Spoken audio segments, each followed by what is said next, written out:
اللہ الحمدللہ وکفا وسلام علی عبادہ الذین اصطفیٰ اما بعد۔ محترم سامعین کرام، بزم اشرف کی 9ویں مجلس کے دوسرے حصے میں آپ سبھی حضرات کا خیر مقدم ہے۔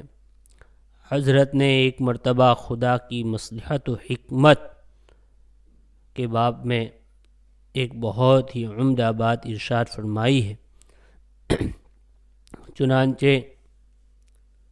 حضرت فرماتے ہیں کہ کوئی ایک شخص جوانی کی حالت میں مر جاتا ہے اور چھوٹے چھوٹے بچے چھوڑ جاتا ہے۔ اب لوگ اس کی تعزیت میں جاتے ہیں تو کوئی ایک کہتا ہے کہ ہائے جوان موت مر گیا، ابھی اس نے دنیا میں دیکھا ہی کیا تھا۔ دوسرے صاحب بولے کہ واقعی بہت ہی بے وقت موت آئی، چھوٹے چھوٹے بچے ہیں، ان کی تعلیم و تربیت کا کون انتظام کرے گا؟ زمینداری یا ریاست کو کون دیکھے گا؟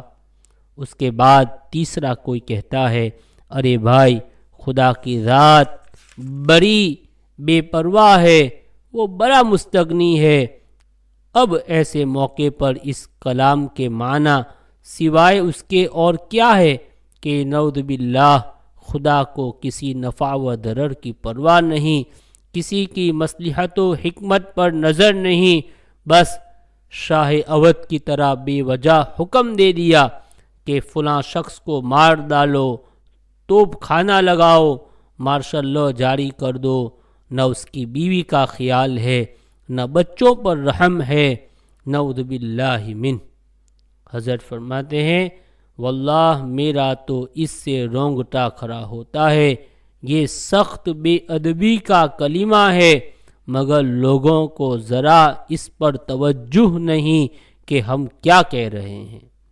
حضرت فرماتے ہیں کہ ایسے وقت پر ہماری یہاں جو ایسی باتیں کہی جاتی ہے کہ اب کیا ہوگا، کس طرح بچے بڑے ہوں گے، کیا ہوگا، مطلب یہ ہے کہ اللہ تو جانتے ہی نہیں کہ اب اس کا کیا ہوگا، اس کا مطلب تو یہ ہوا۔ حضرت فرماتے ہیں کہ یہ سخت بے ادبی کا کلمہ ہے، کبھی اپنی زبان سے ایسی باتیں نہیں نکالے، اللہ ہی جانتا ہے اللہ کی مصلحت کیا ہے، اللہ کی حکمت کیا ہے۔ حضرت فرماتے ہیں صاحبو خوب سمجھ لو کہ حق تعالیٰ سے زیادہ کوئی رحیم و کریم نہیں، ان کی برابر کسی کی شفقت نہیں ہو سکتی۔ حدیث میں ہے کہ حق تعالیٰ نے رحمت کے 100 حصے کیے، ایک حصہ تو اس نے دنیا میں ظاہر کیا جس کا یہ اثر ہے کہ باپ ماں کو اولاد سے، دوست کو دوست سے، جانوروں کو اپنے بچوں سے محبت و شفقت ہوتی ہے، اور 99 حصے خدا تعالیٰ کے پاس ہے کہ ان میں مخلوق کو حصہ نہیں دیا گیا۔ اب آپ غور کریں کہ جس رحمت کے ایک حصے کا یہ اثر ہے جو دنیا میں ہم سب کو نظر آ رہا ہے کہ باپ ماں اس کی وجہ سے بچے کی تکلیف کو دیکھ نہیں سکتے، تو خدا تعالیٰ کی رحمت و شفقت کا کیا ٹھکانہ ہے۔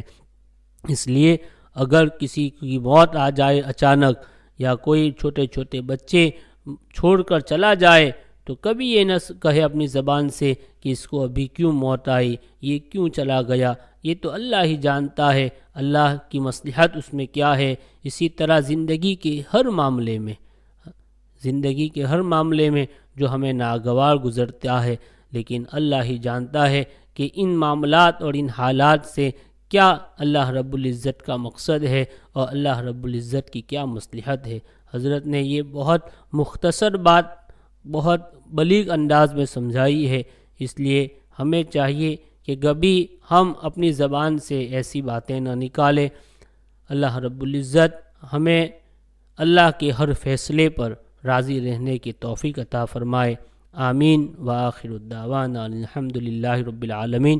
یہ بڑی کام کی بات ہے، اس کو خود بھی سنیں اور دوسروں تک بھی اس کو پہنچائیں۔